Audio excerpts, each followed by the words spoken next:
las fases del proceso de preparación del álbum, o casi mi preferida, es buscar el personaje. Y en este caso, más, porque la protagonista es Paula, que es una niña pequeñita, pero muy divertida, muy expresiva. Es una niña que de repente aprende a decir que no. Y entonces crea un caos absoluto en su casa.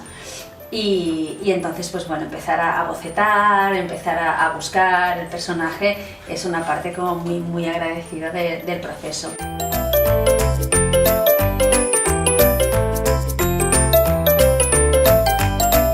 En este caso, tenía claro que Paula era más o menos así, pero por ejemplo, pues no sabíamos aún si morena, si rubia, si pelirroja. Entonces, pues bueno, haces pruebas, bocetas, das color, le haces fittings diferentes y al final, pues bueno, pues surgió que esta era nuestra Paula morenita, que bueno, que es una niña lectora, pero que es una niña, pues ves, divertida. De repente, bueno, esta es una escena en la que se pone la ropa más inverosímil del mundo y entonces, a partir de que tienes el personaje, pues empiezas a moverlo.